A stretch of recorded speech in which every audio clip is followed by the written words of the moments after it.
This is Wayne Dyer, and I'm here to talk to you for the next 90 minutes or so about a book that I wrote back in the 1970s, in 1975, in fact. It was first published in 1976. It's called Your Erroneous Zones. A lot of people mistook that title. They took it home in brown paper bags all across America, thinking they were getting a sex book, but it is nothing like that. These are far more ticklish zones than those. This is a book that skyrocketed to the top of the bestseller list and stayed there for a couple of years. It is a book that turned my life around in many, many ways, many, many positive ways. At the time, I was teaching at a university, at St. John's University in New York, when I wrote this book. I subsequently left that position and have written many books since that time, and also have produced a lot of audio tapes and have become a lecturer, and many, many changes have taken place. So many, many years after the publication of this book, I've been asked to do a audio tape about Your Erroneous Zones. It's an exciting prospect for me to go back into this book that has been so impactful in my life and in the lives of, estimated around the world, some 30 million copies of this book have been sold in all of the different foreign editions and the United States also. And the way to take a look at this book and look at the concepts that I was writing about back then is to understand the concept of what erroneous zones means. Your erroneous zones is obviously the key word in there is erroneous, and the word erroneous means error. And this is a book about the errors that people make in their lives as they go through their life and try to manage their own emotions. I think I've had more comments to me since this book was published about the one thing that seemed to be the most important to them as they read this book was that they learned that they had control over their own emotions. In writing this book and sitting down to write Erroneous Zones and talking about these concepts today, I think the most important thing that you can get out of this is to understand that you are a choice-making individual, and that all of the conditions that you find yourself in your life, all of the circumstances of your life, all of the emotional reactions that you have to all of the people and all of the things and events and so on that take place in your life are really choices. And that's a very difficult thing for a lot of people to get, because they're raised to believe that I can't help the way I feel. I have a right to be miserable when somebody treats me in a certain way. I can't help it. I've always been that way. It's just my nature. It's just the kind of person that I am. People use things like I'm Italian, or I'm from New York, or I just grew up in a family that always talked to each other like this, and I can't help myself. And these are the kinds of things that I really wanted to attack and eradicate from your thinking. That is, that you can't help the way that you are. You indeed are the product of all of the choices that you've made up until this moment. And if you do not like what your life is about, I'm always reminded of James Allen in As a Man Thinketh. He said that circumstances do not make a man, they reveal him. And the circumstances of your life truly reveal what kinds of choices that you have made up until now. Which means that in order to rid yourself of erroneous zones, or get past the negativity and the doubt and the judgment and the kinds of emotional reactions that get in your way, you have to put responsibility first and foremost on yourself. You have to rid yourself of the inclination to blame other people for what is wrong with you, to blame your circumstances, to look backwards in your life and look at your family and come up with all kinds of real nice explanations, but they really don't help you to get past these kinds of emotional reactions. So the way I want to go through this on the tape is to kind of wind my way through what I think of as the erroneous zones. The first major erroneous zones is what I call self-doubt. Again, erroneous meaning error, the ways that you process your life. You have one life to live. You have two parts to that life. One part of that life is your physiology, the physical body that you've shown up in, that you find yourself trapped in, that you can never escape while you're here. And you take it with you wherever you go. You can't leave the office in the morning and go home with a different body. You carry it around with you everywhere you go. And then there's the invisible part of you, the part of you that processes everything that you experience in your life. This is your mind, your consciousness, or your soul, or whatever you want to call it. It doesn't matter what you label it.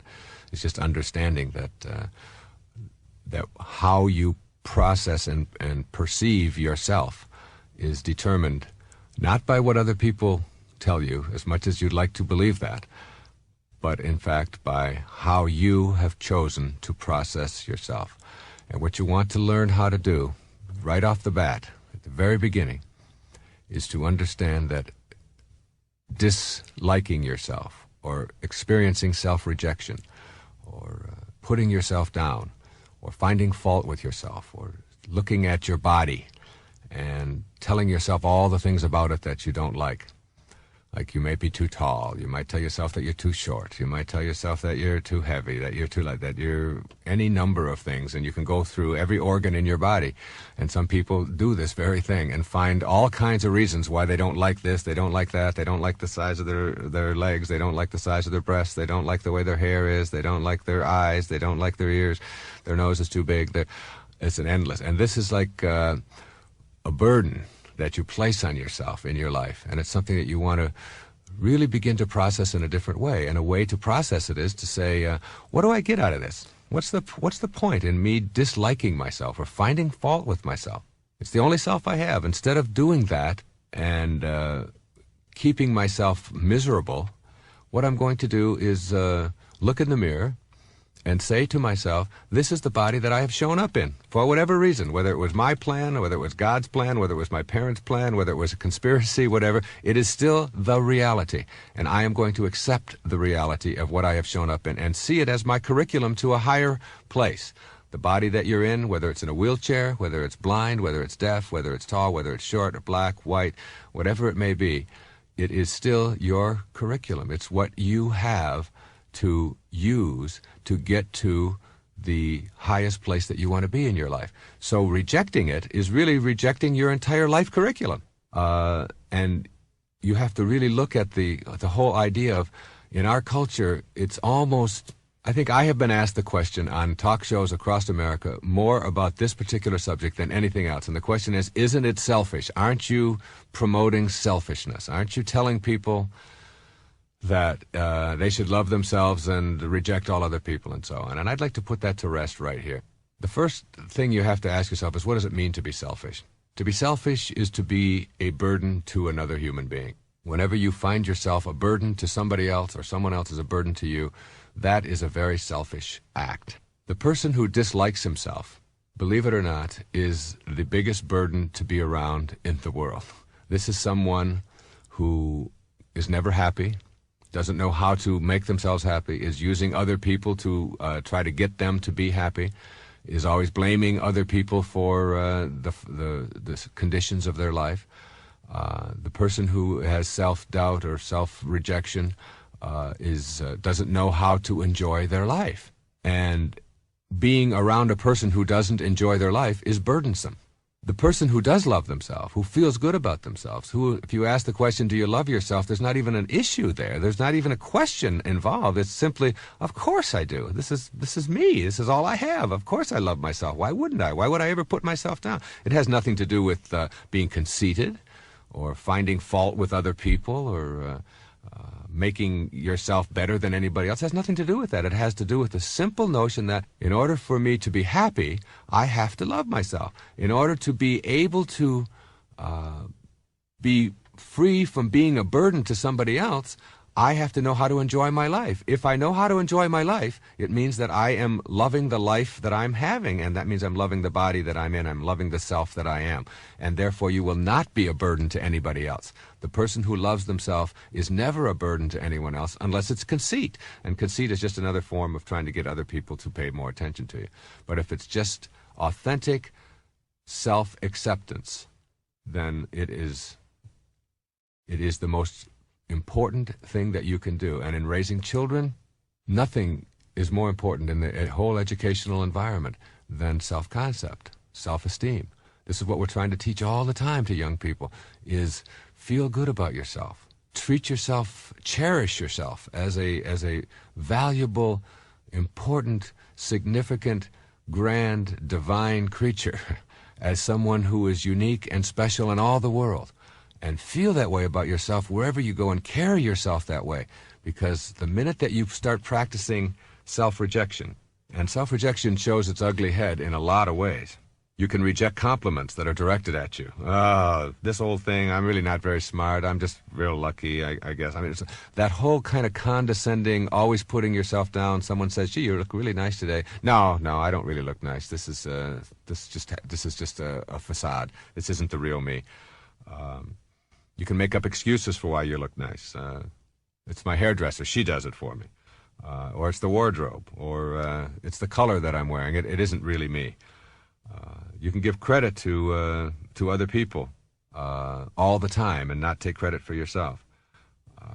Whenever somebody says something to you, you can experience self-rejection by saying things like, well, my husband feels this way, or my mother always said.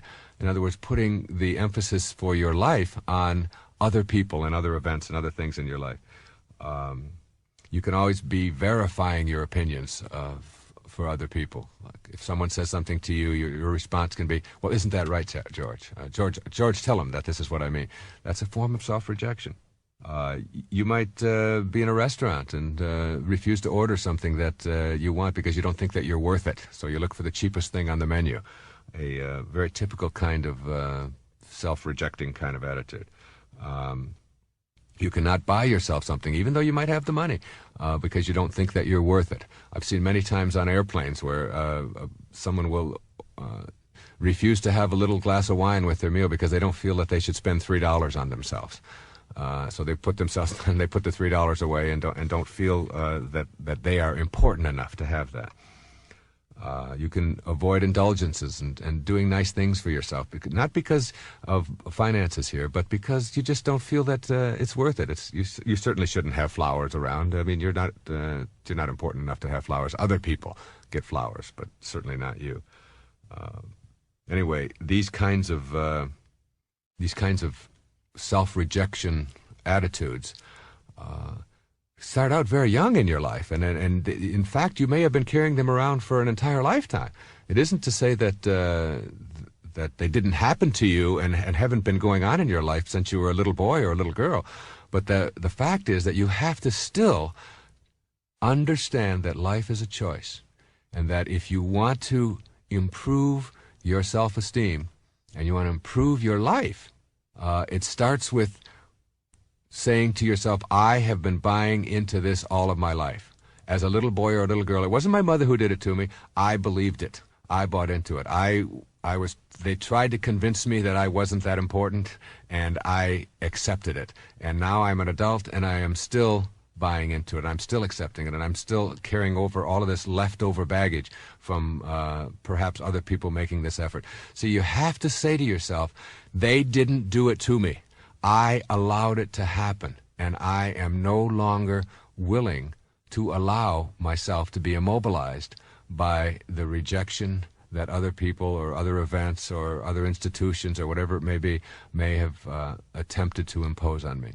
So what you want to do at this point is if you can see that there are areas of your life in which you are self-rejecting, and identify them and make a commitment to changing them, then you can come up with some specific things that you can do about them. And some of those specifics, those strategies, those techniques that you can use to rid yourself of this self-rejection are really quite simple. I mean, you can begin to discipline yourself to select new responses to others' attempts at making you feel good. When someone says to you, gee, you look really nice today, you can practice, instead of that immediate self-rejecting kind of, oh, it really isn't me, or this is my hairdresser, or whatever, you can just, a very simple thank you, or it's nice to know that you appreciate me. Just, even if you don't mean it. I mean, sometimes you have to fake it, but faking it is all right, as long as you are practicing a kind of, hey, if someone says to me I look nice, or that I smell good, or that I look nice in this outfit, or that I look younger than I am, or whatever, I'm entitled to that. I'm entitled to a compliment. I'm worth that. You can practice saying things like I love you, and check out when someone says that back to you. How do you react to that? What is your reaction to that? And accept the I love yous and the caresses and the affection that other people are directing at you as something that is directed towards someone who deserves that, rather than always doubting it and saying, oh, I wonder if he really does that, or I wonder if she really means it, or and all of the doubting kind of things. Of course you would love me. Your attitude, your inner conversation goes, of course you would love me. I'm worth being loved. I'm a valuable person. You can practice ordering things that you want in a restaurant. I mean, just for practice. Instead of looking at the price tag, ask yourself, what do I feel like having? And give yourself little rewards. Little rewards are things that you can practice. And the practice gives you a kind of self-discipline of self-acceptance and self-esteem and value.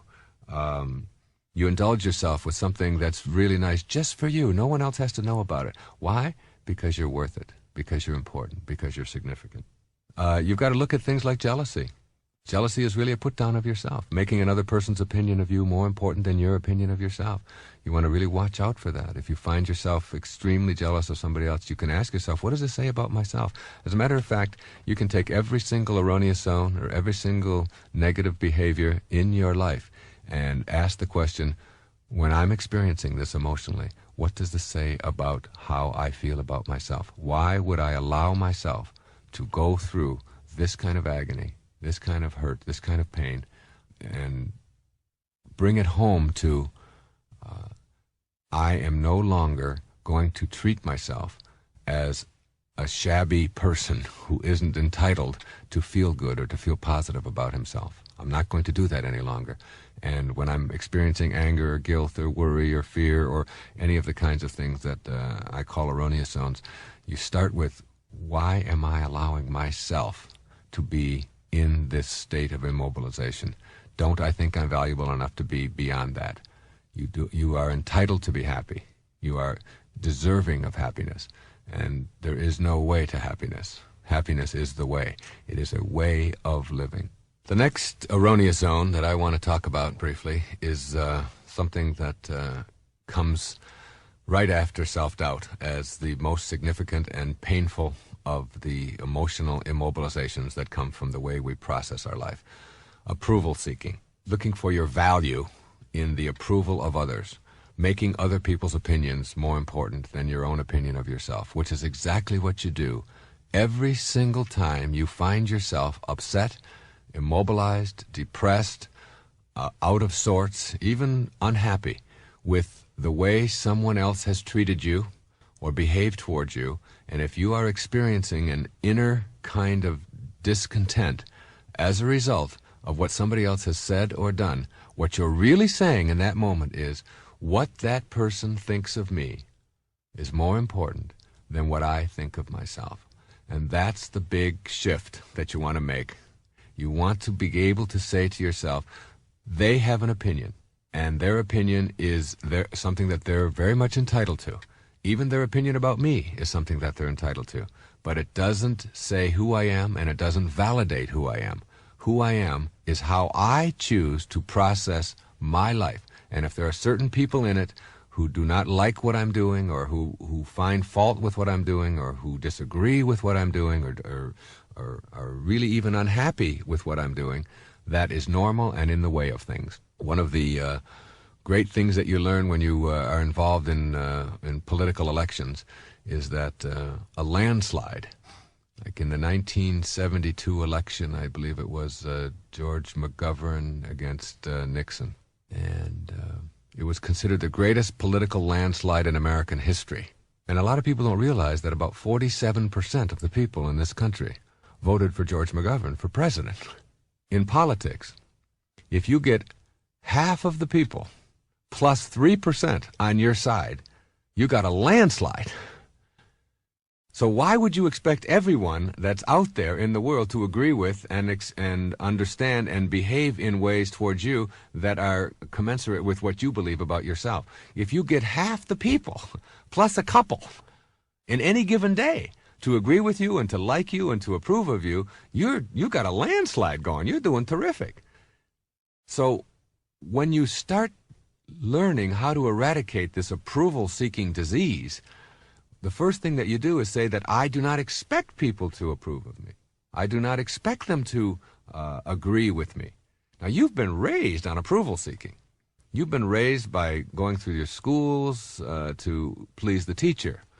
Your parents very early taught you that getting my approval is more important than anything else. Do what you are told. And yet one of the things we've learned is that children who are raised on blind obedience have higher degrees of prejudice and an inability to make decisions for themselves than any other group. It's obvious. If someone is just told what to think and how to think and what to do and where to go and what their values are and are never allowed to think for themselves, then they will prejudge everyone that they're told to prejudge. They'll hate who they're told to hate, and making decisions will be something that'll be impossible for them to do. They're the kind of people who go around and when they are at a restaurant and they say, well, someone will say to them, well, what kind of food do you like? Oh, I like Italian. And someone sitting next to them say, Italian? Ugh, I hate it. Well, I don't mean I really like Italian. I mean, I like Chinese. Chinese? You like that? It's like bait. I cannot. Well, I don't really like the Chinese food. I really prefer. And it's like their opinion isn't located within themselves. Their opinion is located in whatever anybody around them is saying. Very much like politicians, who are constantly trying to get the approval of everybody for everything that they say. And if they're talking to a group over here who are, say, pro-guns or whatever, or pro-abortion, whatever, then they will come out and say exactly what they think the audience wants them to hear. And then the next day they'll say something else to a different audience. Now, that's one thing in politics, but your life isn't politics. Your life is very personal, and that's what we're talking about here. You do not want to be the kind of person who is always looking at what somebody else is going to say or how they're going to react in order for you to be happy. As a school counselor and as a therapist for years and as a teacher, I used to tell my students who would say to me, okay, I agree with you, but I still want their approval.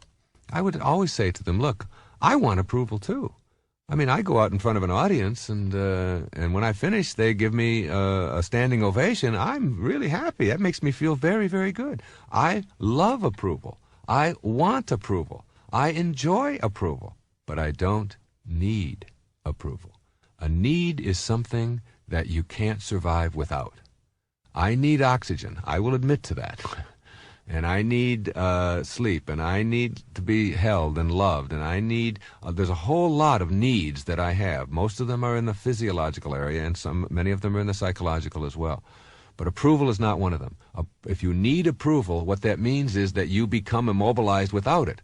Like if someone in this room suddenly started taking the oxygen out of this room, I would become immobilized and die. That's a need. If someone takes the approval out of your life and you begin to wither, then you have got your self-esteem located in the wrong place. Self-esteem means self, located in the self, not located in others. Otherwise, we'd call it others' esteem or something like that. Now, you need to take a look at the people who get the most approval. Because I used to tell my students this, I'd give them this little talk about approval seeking, and that you don't want to allow other people's opinions to be more important than yourself, and you shouldn't be surprised at all when you run into disapproval. I'm never surprised at it. It's really interesting because, and that's a maturity that I think I've experienced over the years. I used to get letters from people, and if it was a negative letter, it would bother me, and I would think about it, and I would respond to it, and I would try to defend myself. And if I got a bad review of all the books, I've written many, many books and produced a lot of things, and I've spoken on a lot of places, and sometimes the review is great. As a matter of fact, when one of my books came out, I was in San Francisco, and the editor there took it apart and just tore it apart, did a whole half a page on how terrible this book was. The same day in Cincinnati, in the Enquirer, on the opposite side of the country, was a review saying what a terrific, great book this was. And which one am I going to respond to? Which one do I choose? When someone sends me a really negative letter about something that I've done, I usually send them back 3 or 4 positive letters, and then I'll send them theirs. I'll say, now, if you were me, which one would you pay attention to? And what I've learned is that I've gotten to a point now where the negativity is just something that I expect. I'm not at all surprised by it. I know when I speak to an audience of several thousand people that there's going to be some who are not going to agree with and like what I'm saying, very much like what I'm saying right here in this tape right now. There will be people who will listen to this and they will find fault with it, and that's fine. And what I tell them is go out and produce your own tape and to go out and market it and sell it and see how you do with it. That's fine. There's room. This is a free world, and you've got the opportunity to do that very thing. What I don't do any longer with even the negative reviews is get myself immobilized or depressed by it. I accept that I am going to run into disapproval on a regular part of my life. And I've accepted that the people who love me the most are going to give me the most disapproval.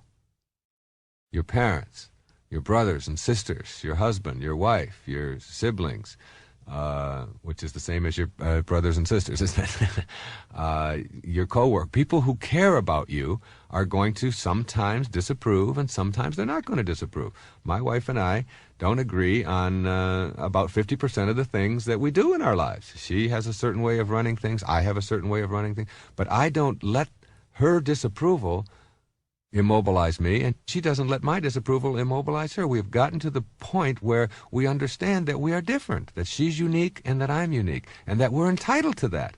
And instead of making that a place of contention, we've gotten to a point in our lives where conflict and confrontation are not things that we want for ourselves any longer. That we don't want to have that experience on a regular basis of always being upset and angry and hurt over all of the kinds of little things that tend to really ruin relationships.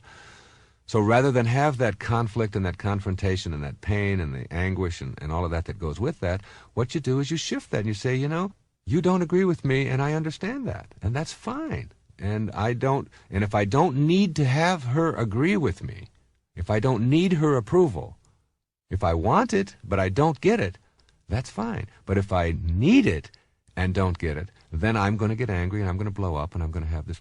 So it's like I instead of expecting approval for everything that I say and do everywhere in the world, including with my children and with my brothers and sisters and all of the people in my life, instead of that, I expect some disapproval. As a matter of fact, I expect it about half of the time. And when I get it, I'm not surprised. And when I'm not surprised, I don't get myself worked up. When I don't get worked up, I have become emotionally mature then. I have been able to handle the kinds of things that come my way in the area of disapproval. And you're going to run into it a lot in your life. And one of the things that you might do is tell yourself over and over and over again, well, I've always been this way. I grew up on needing approval, and as a little boy or a little girl, I was always this way, and I'm still that way today. And that's something you want to eradicate from your life and begin to and understand that this is not something that is imposed upon you. It is not natural. It's not human nature to be an approval seeker. It is not only human, it is only neurotic to be doing that. And you have the choice, always, I will say over and over and over again as you listen to this tape, you have the choice. When someone says something to you that you dislike, when someone behaves in a way towards you that you find offensive, you have the choice in how you're going to process that. You are a processor of life. You must not turn the controls of your life over to somebody else in the form of approval seeking and telling yourself that you have to have it. Now remind yourself, being approved of is wonderful. We all like it. It's terrific. Applause is great. But it is not something I need, and I expect the opposite quite often. And when I do expect it, then I'm not surprised by it. And I'm not looking for any landslide. And even if I want a landslide, I'm still only going to get 53 or 54% of the people to approve of me. And the other 47 or 46% are not going to. And that is just the way things are. And the person who is free from erroneous zones is someone who knows how to accept things as they are. The next, what I call erroneous zone, or error in thinking or in processing your life, is being attached to the past. You must learn how to free yourself from the past. Now, I'm not saying that you should ignore all your traditions and you should ignore your past. I'm saying that being trapped by it today on what you think is something that you had to have in the past and no longer works for you is something that you can get rid of. Again, this is a way of processing. This is a way of thinking. It is thought that we're working on here. It isn't a list of techniques to go out and practice doing these things. It is new ways of thinking, new ways of processing, because your life is really how you think about it. As you think, so shall you be, are the most important words, I think, ever written. 7 simple words. As you think, so shall you be. Your thoughts are what create your life. One of the traps that really immobilizes people is what I call the I'ms, attaching themselves to the past with these self-definitions, these labels that we place on ourselves, and we begin to believe the label. The great Danish theologian Søren Kierkegaard once said that once you label me, you negate me. And you have to remember that a label is always something once removed from the actual process. Like you can't drink the word water, and you can't get wet from the formula H2O. And there's 1,110 different names for water on our planet. Some call it aqua, some call it op. In Farsi, it's called op. And there's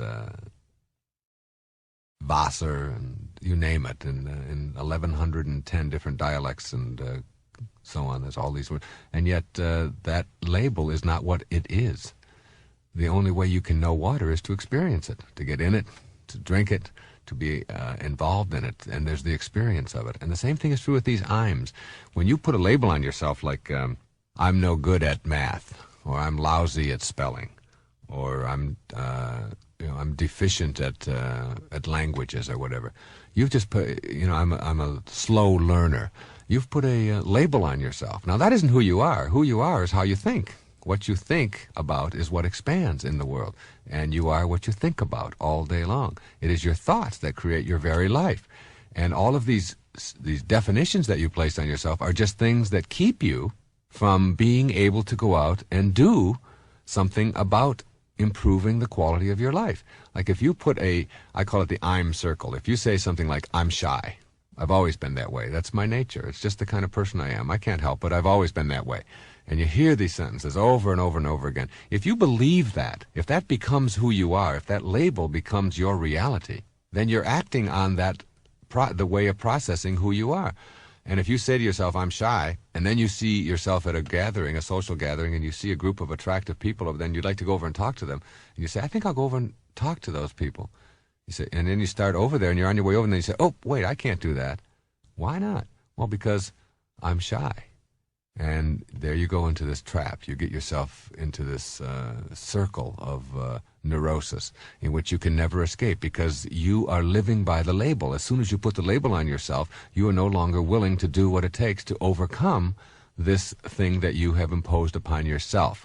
You're not born with shy genes. You're not. It isn't something that anybody imposes on you or injects you with. It is a choice. You may not know any other choice, but it is still something that you have elected to do. And until you rid yourself of the label that you may have been carrying around all of your life, and then we begin to practice new ways of being. And what you do is, instead of saying, I'm shy, you say, up until this moment, I've always elected shy behaviors. But today, in this moment, I am going to elect a non-shy behavior. I'm going to try something different. I'm not going to live by the label that I've imposed on myself. And these labels can include things like I'm not good at sports, I'm clumsy, I've never been able to do things. And you see people who say I'm clumsy or I'm not good at sports, and then you say to them, well, come on, let's go out and shoot some baskets. They say, oh, that'd be great. And then halfway out they say, oh, no, I can't do that. And well, why not? Well, I'm just no good at that sort of thing. And as if you get good at that by putting a label on yourself and then sitting on the couch and becoming a couch potato. You get good at anything by ridding yourself first of the label and processing yourself in a new way. And that new way is to say, I can do anything. I can become anything I want. I have always believed that about myself in my life. A lot of people say, well, if you're a writer, you can't be a good speaker because, a writer is someone who is much more introverted and they keep all their things within them. And a speaker is much more extroverted, and those two don't mesh. But I believe you can excel in those areas. I believe you can be a poet, and you can also be an athlete.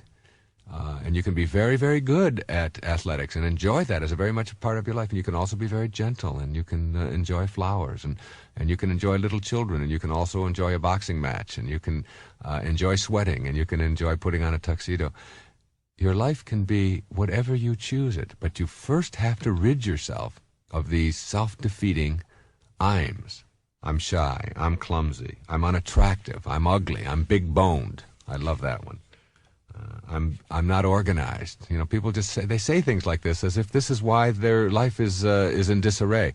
I'm just disorganized, like they inherited disorganized genes. Their genes are all over the place. Their genetics. You know, there's some in the living room, some in the bedroom, some are in California, some are in Florida, some are in Germany, and they're just all disorganized. And I'm a disorganized person, as if that isn't a choice. To be disorganized is to say I make disorganized choices, and you're listening to someone who does that. But and every now and then I'll say to myself, well, I just don't like all of these details, and I hate keeping receipts, and I resent the IRS for making me keep all of these things, and that's just not the kind of person I am. And then I get a hold of myself, and I remind myself, I have chosen to be disorganized. And if I don't want to pay additional taxes, if I don't want to keep receipts, that's fine. I can just give them all of my money, and that's no problem. Or I can make the choice to, and so what I did with that, instead of telling myself constantly that I'm disorganized and resenting it, one day I just decided that I would handle my receipt problem like this. And I took 12 boxes, and I put them in my office and on the floor, and I just labeled them. Postage, printing, utilities, travel, the 12 or 13 categories or whatever it is. And every time I get a receipt, instead of sticking it in something then at the end of the year resenting having to go through it and all that, I just throw it in one of those little boxes. And then I hired somebody to go through those little boxes and put it all together and take care of it for me. So I still don't have to fool myself into believing that this is something that I enjoy doing. Isn't this terrific? I just simply say, in order to be as happy and effective as I can be, this is a solution. This is a way of dealing with that. And you get people saying things like, I'm forgetful. I can never remember anybody's name. It's just somebody introduces me to someone, and then I've forgotten their name in the next moment. Well, that's a choice. That isn't something that happens because you've got some kind of deficiency in your brain or in your memory. It's because you have not paid attention to that kind of thing. And instead of putting a label on yourself of I'm forgetful and that gets in my way, if it does get in your way and you don't like it about yourself, what you want to do is shift that, transfer that to I am going to change that about myself. Then today, the first 3 people that I'm introduced to, I'm going to repeat their name over and over again in my mind, and I'm going to come up with some kind of an image in my mind so that I will not forget this person's name. And lo and behold, you have shifted an I'm from I'm forgetful to I'm really good at remembering. And you now have a whole new way of processing your life. I love the ones that are things like I'm Italian, or I'm German, or I'm Irish, or I'm black, or I'm Chinese. And therefore, and whatever the stereotypes that go with these various labels that you put on yourself, these are the things that these are just the things that I do. I mean, I have a short temper, or I'm very sloppy, or I'm very meticulous, or whatever it is, and you hear people saying things like this. I was in a restaurant one time, and the waiter was screaming and hollering and carrying on, and I called him over and I said, what are you doing? You're getting yourself all worked up. Your blood pressure's going up. You're going to have a heart attack before you're 50. And he said, guess what? He said, I'm 51 and I had a heart attack 2 years ago, and I'm recovering from it. I said, well, what do you do that for? What do you allow yourself to get so upset for?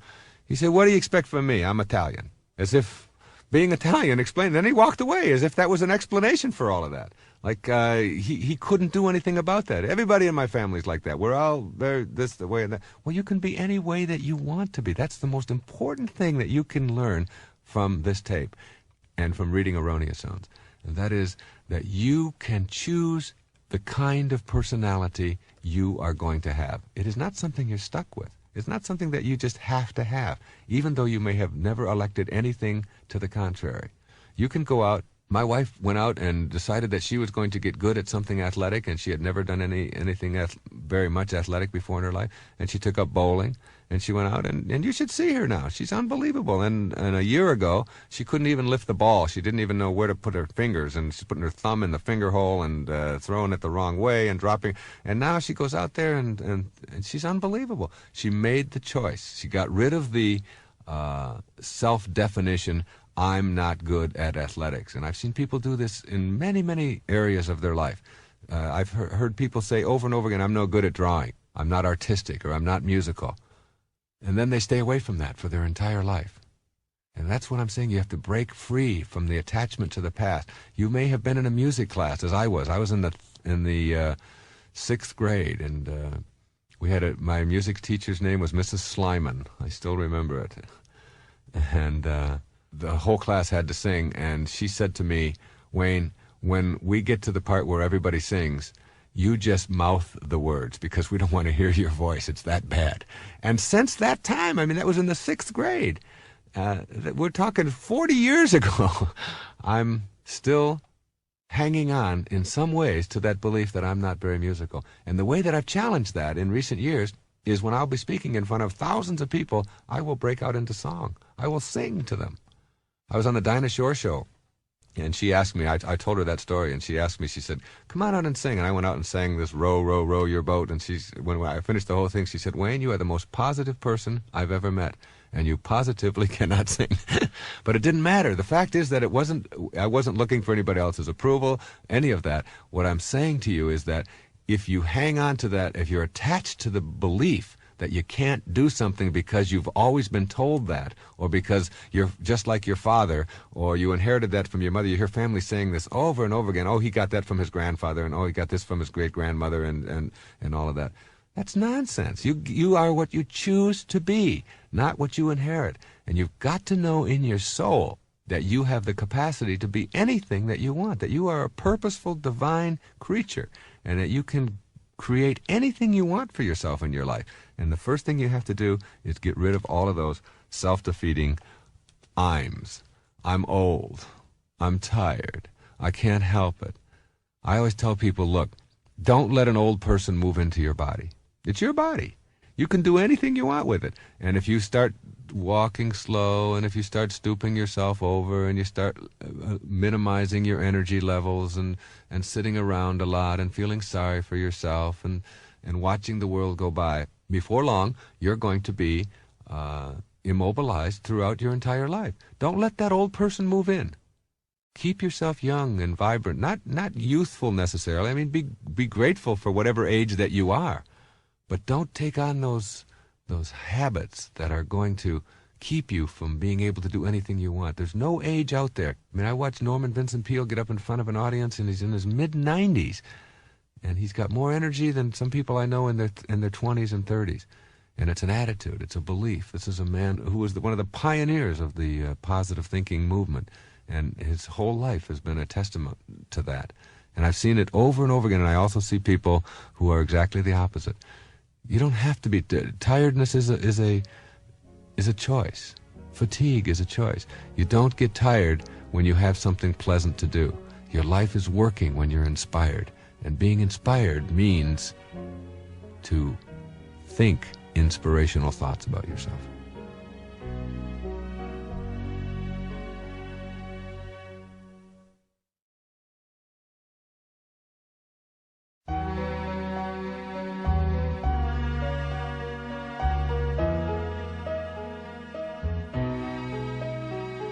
A major category of erroneous zones, one that immobilizes people all over the world, is this whole business of guilt and worry.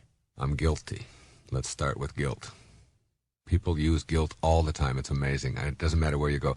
We were in Jamaica just a few weeks ago, my wife and all of the children. We have 7 children.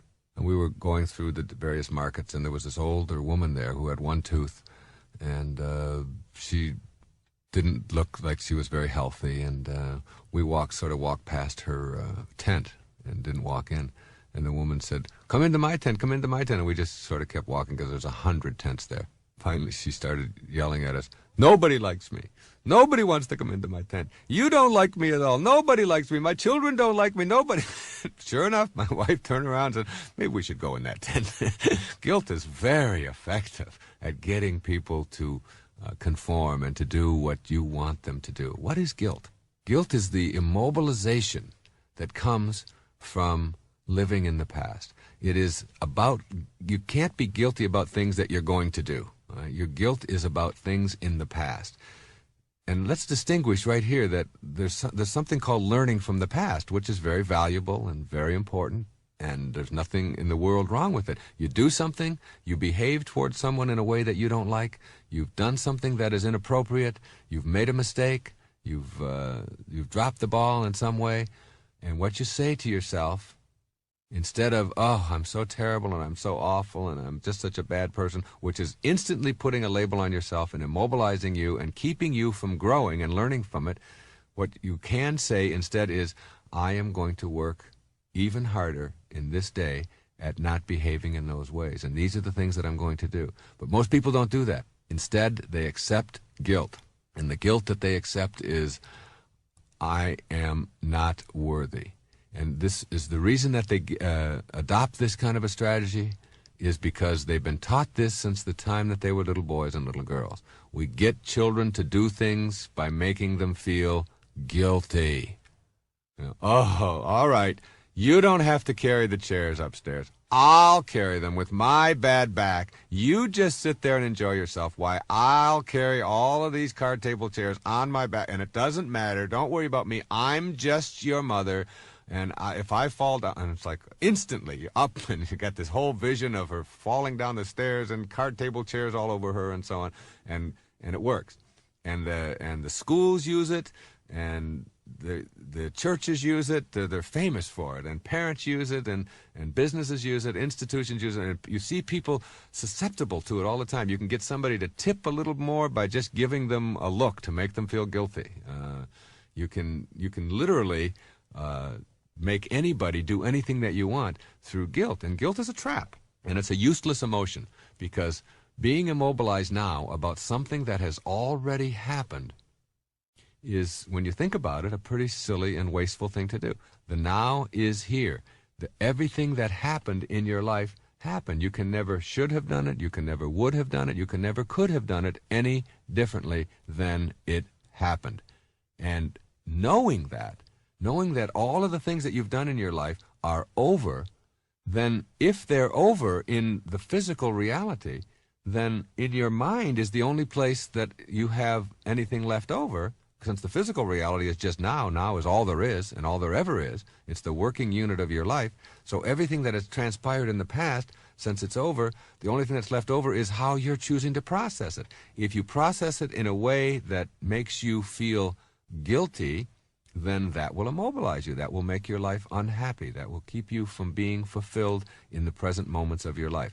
So what you want to do, instead of processing events and things that you've done that you've chosen to feel guilty over, is to say, instead I'm going to shift that to, how can I learn from these? What's the lesson in this?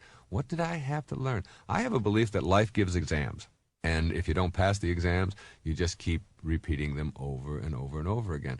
And a lot of people use this guilt trip. Their whole life becomes this enormous trip of guilt. Always feeling bad about what they've done and why they did it, always putting themselves down and finding fault with who they are, always rejecting themselves because they didn't perform to somebody else's expectations, or they didn't do things the way they were supposed to do them, and so on. So guilt plays a big role in people's lives. It plays a role in our culture. We are all very susceptible to it. Okay, I'd like to just review a couple of strategies here for getting rid of guilt. First is to begin to view the past as something that can never be changed. That's very important. It's over. And your feeling guilty isn't going to change the past, nor will it make me a better person. Now, if you were in a society or in a culture in which, by feeling bad about what happened in the past, it would change it, I would be here making a tape in favor of guilt. Like if right now you could feel guilty about the outcome of the Peloponnesian War, and how terrible the outcome was, and how awful the Athenians were treated, and so on. And then if I said to you, well, will that change the outcome of the war? You would say, well, of course not. It's over. Well, this morning is just as over as the Peloponnesian War. And your feeling guilty about what happened this morning is just, in terms of changing what happened, makes just as much sense as feeling guilty about the outcome of the Peloponnesian War. It isn't going to change the outcome at all. So instead of being focused on things that are not going to change the outcome, what you want to do is be focused on, how you can, in fact, change the outcome in the future. And guilt keeps you from changing the outcome in the future. That's what you have to understand about guilt. Guilt, like everything else in your life, transpires now, in this moment. This is when it's happening. And instead of, if you can look at and process it this way and say, instead of feeling guilty in this moment, what could I be doing otherwise? And that's the big payoff for guilt. Guilt keeps you from doing something about it. That's why I call it a useless emotion, because it keeps you hung up on the past in the present, which is all you have. And if you use up your present to be hung up on the past, then you can't use your present to do something constructive now. So it's a very useful technique emotionally for people to employ to keep themselves from taking risks, from trying new things, from moving on in their life. You should ask yourself what you're avoiding in the present. And ask that question. Instead of feeling guilty right now, what could I be doing? And then begin to accept certain things about yourself as who you are. And then if your parents or your boss or your spouse or somebody doesn't like something that you've done or whatever, instead of feeling guilty about it, you say, this is who I am. These are the choices that I make. Yes, I'm a person who dresses this way. And if somebody else doesn't like it, like if it's a relative or whatever, and they don't like it, this is still who I am. And even though I'm not going to rub it in anybody else's face, I am not going to choose guilt when they respond negatively to who I am, to how I dress, to what I say, to the language that I use, to the people that I go out with, to the car that I drive, to the job that I have, to whatever it is. It's endless. There's always going to be people out there who aren't going to like it. But if you feel guilty about that, then you're giving them control of your life. And the only reason people use guilt in your life is just like the woman in Jamaica. The only reason that she's out there doing that every day, practicing her little routine, is because it gets people into her hut, into her tent. And that's the very same thing. People are trying to get you into their tent. They're trying to get you to live the life that they believe you should be living. And as long as you are willing to do that, then guilt is the thing that'll get them to use. You've got to begin to teach people in your life who use guilt on you that it is no longer something that is going to work. Now, how do you do that? You don't do it with a lot of arguments. You don't do it with a lot of talk. You teach people with behavior, not with words.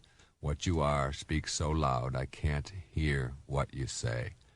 So what you do is you let people know as they start using guilt on you that it isn't going to do any good at all. That you're still going to dress the way you want to. You're still going to be with the people that you want. And you can simply say things like, I understand that you don't approve of that. I understand you don't like that. This is who I am. This is what I've chosen. And begin to see that you start to feel good about that. It is something that makes you feel strong. And you begin, and people always like strength, not weakness. And that's true about ourselves as well. We like ourselves when we're strong, when we resist an addiction, when we resist doing something that we know is self-defeating. When we stand up to someone that is difficult for us to stand up to, even though it may be painful at the moment, we like ourselves better when we do that.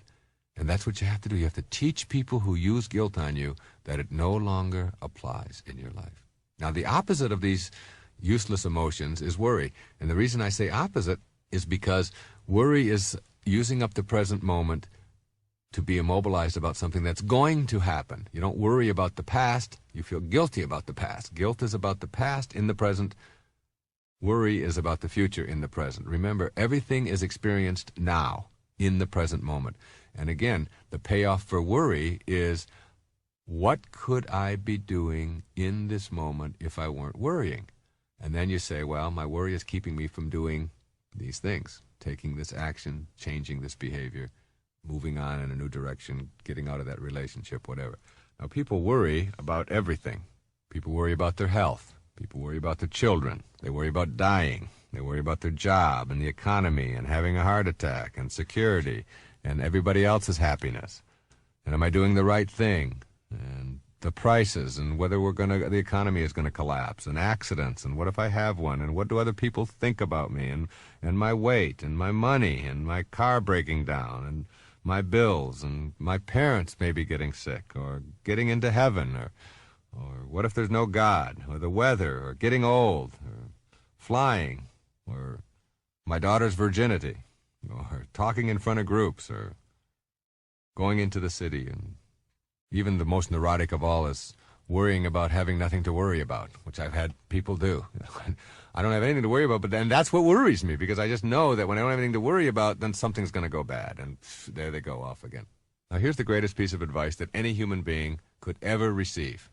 I know that sounds a little bit on the conceited side, but it is the most important advice that you could ever get about worry.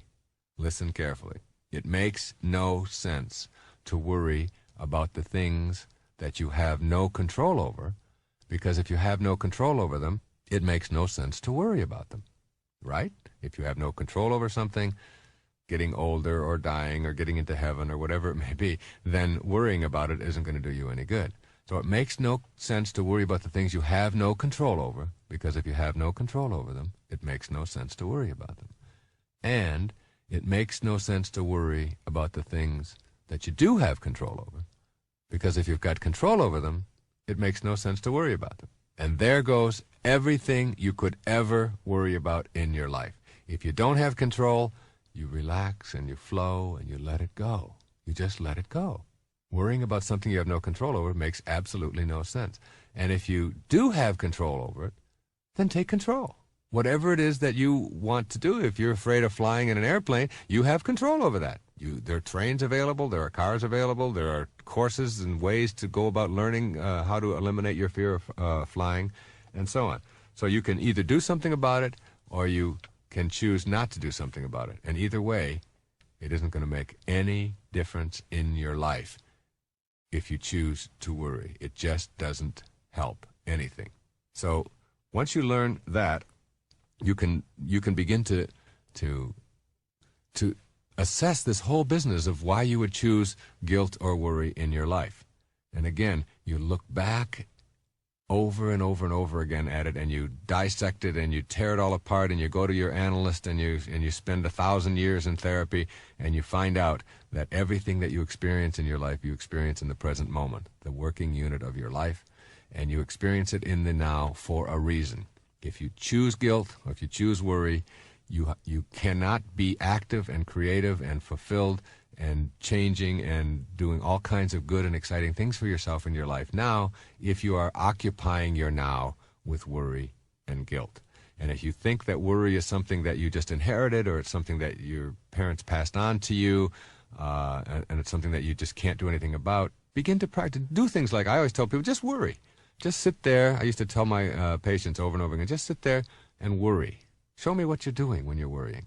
And you begin to see how silly it is. It's just a mental exercise that is all caught up in this silliness. And all the things that you ever worry about. There's a wonderful old saying that says, I'm an old man and I've had many troubles, most of which have never happened. And the most of which have never happened is all the worries. You get all these worries and you see them coming at you and you, oh my goodness, what's going to happen? I'm going to get audited by the IRS. I remember the first time I ever got audited by the IRS, and I talked about it, and I was playing this same silly game, worrying about it and then I went through and it was a very pleasant experience. And I actually ended up getting a little bit more money, a little more of a refund. All of this concern, all of this time, all of this energy over something that wasn't, and it's happened to me many times. I've been through that process, and I don't worry about those things anymore. Now I have people in my life who handle those things, and I don't occupy my mind with that. And I do the same thing with my children, and I have 7 beautiful children. And I watch them grow up, and I know that there's all kinds of pitfalls and things out there that can have. But I can't keep my eye on every one of my children all day long when they're in school or when they're in their jobs or when they're in their relationships or whatever. I simply can't do that. So I have the choice. Am I going to sit around all day long and worry about each one of those children and whether or not they're going to be in any danger? Or am I going to just raise them to be as careful and productive as they possibly can and know that I can't do anything about that? And this isn't to say that I'm unconcerned. It is to say that I refuse to use my life filling it up with worry over things that I can't do anything about. I just can't go that way. And you don't have to either. Just like guilt has the notion that there's a difference between guilt and learning from the past. You do something, instead of feeling guilty about it, you learn from it. Worry is one thing, and preparing yourself for the future is something quite different. But again, preparing yourself or planning for the future is still something that takes place in the now. So what you want to learn to do is to enjoy it in the now, instead of trying to live it 2 months from now or 3 months from now. Enjoy the planning process. If you're going to have a vacation 3 months from now, that's a very enjoyable process. All of that planning and all of the activity that goes into it and all the expectations and then the anticipation of what that's going to be like, that's one of the most joyful things about a vacation. All of that planning part. That isn't worry. Worry is when you are immobilized. The key word to define an erroneous zone is, does it immobilize me in the present? And if the answer is yes, then it's something I want to get rid of. Another erroneous zone that keeps a lot of people immobilized and from moving to higher levels in their life is what I call fear of the unknown, an absence of openness, a prejudice towards never changing, towards staying only with the familiar, towards looking for security as a way of life, rather than moving on to new and vital areas to explore. Einstein said the most beautiful thing in all the world is the most mysterious. And yet so many people are afraid to break the barriers of convention and wander into the unknown and try new and exciting things for themselves. They stay only with what they've always known and what they've always done in their life. There's a wonderful Zen saying that says, when the student is ready, the teacher will appear. And the teacher can be in any form. The teacher can be another human being. It can be a book. It can be a tape like this. It can be anything at all that might show up in your life. But if you're not ready, if you're still stuck, if you're still afraid to try new things and move into new territory, then then it'll go right past you. I know so many things in my life that showed up in my 20s and my 30s that I wasn't ready for. And they were right there, books that I had on my shelf and I've had there for 20 years, and I never even picked them up. And I picked them up and I said, wow, this is fantastic. I didn't know this guy knew that. And it's a book that's 6,000 years old. It's been there, but I wasn't ready. So you have to develop a readiness. And what you have to do is learn how to get rid of the prejudices in your life. And the word prejudice means to prejudge. And I'm not talking just about what we think of as the typical prejudices, which are racial prejudices and things like that. But I'm talking about the willingness to prejudge life, to tell yourself that this is something that I wouldn't enjoy. This is something I couldn't do. This is an activity that just wouldn't work for me. And then it keeps you from trying all of these new and delicious and exciting new things. What I'm really advocating here is an openness to new experience. The more things that you're capable of doing, the more things that you're willing to do, the happier your life is going to be, the more fulfilled you're going to be, and the more you'll be fulfilling the purpose that you're here for in the first place. The fewer things that you can do, the fewer things that you're willing to try, the more rigid your life is, the less happy and the more immobilized you become. So people who can do a lot of things, who have a lot of options, who when they have a picnic are willing to go out and play a little softball, even if they aren't very good at it. They can even, instead of playing third base, maybe they can be third base. Right? People tag you on their way home. But they're at least willing to get out there and try it and do something, versus the person who sits around and tells themselves that this is just something I can't do. Now, if this doesn't immobilize you and doesn't bother you, then it's not an erroneous zone. But it almost always does. It's a very restrictive kind of thing. So opening yourself up to these, to being able to do and try anything is an exciting way to live your life. There's a thing called security that a lot of people use to keep themselves tied into the known and the familiar. And they really have this belief that there's security, that if you do things a certain way and follow the rules that have been prescribed for you and laid down for you from the time that you were a little child, that you'll have security if you save a certain amount of your disliking yourself or experiencing self-rejection or putting yourself down or finding fault with yourself or looking at your body and telling yourself all the things about it that you don't like. Like you may be too tall, you might tell yourself that you're too short, you might tell yourself that you're too heavy, that you're too light, that you're any number of things, and you can go through every organ in your body. And some people do this very thing and find all kinds of reasons why they don't like this, they don't like that, they don't like the size of their legs, they don't like the size of their breasts, they don't like the way their hair is, they don't like their eyes, they don't like their ears, their nose is too big. It's an endless. And this is like a burden that you place on yourself in your life, and it's something that you want to really begin to process in a different way. And a way to process it is to say, what do I get out of this? What's the point in me disliking myself or finding fault with myself? It's the only self I have. Instead of doing that and keeping myself miserable, what I'm going to do is look in the mirror and say to myself, this is the body that I have shown up in, for whatever reason, whether it was my plan, or whether it was God's plan, whether it was my parents' plan, whether it was a conspiracy, whatever, it is still the reality. And I am going to accept the reality of what I have shown up in and see it as my curriculum to a higher place. The body that you're in, whether it's in a wheelchair, whether it's blind, whether it's deaf, whether it's tall, whether it's short or black, white, whatever it may be, it is still your curriculum. It's what you have to use to get to the highest place that you want to be in your life. So rejecting it is really rejecting your entire life curriculum. And you have to really look at the whole idea of, in our culture, it's almost, I think I have been asked the question on talk shows across America more about this particular subject than anything else.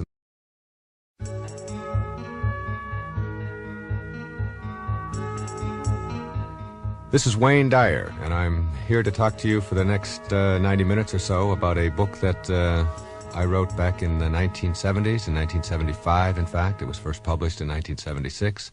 It's called Your Erroneous Zones. A lot of people mistook that title. They took it home in brown paper bags all across America, thinking they were getting a sex book, but it is nothing like that. These are far more ticklish zones than those. This is a book that skyrocketed to the top of the bestseller list and stayed there for a couple of years. It is a book that turned my life around in many, many ways, many, many positive ways. At the time, I was teaching at a university, at St. John's University in New York, when I wrote this book. I subsequently left that position and have written many books since that time, and also have produced a lot of audio tapes and have become a lecturer, and many, many changes have taken place. So many, many years after the publication of this book, I've been asked to do a audio tape about Your Erroneous Zones. It's an exciting prospect for me to go back into this book that has been so impactful in my life and in the lives of, estimated around the world, some 30 million copies of this book have been sold in all of the different foreign editions and the United States also. And the way to take a look at this book and look at the concepts that I was writing about back then is to understand the concept of what erroneous zones means.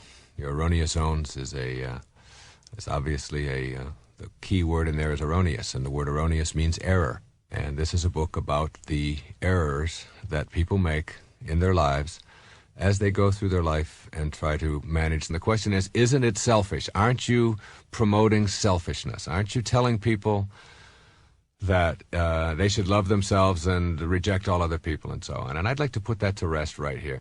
The first thing you have to ask yourself is, what does it mean to be selfish?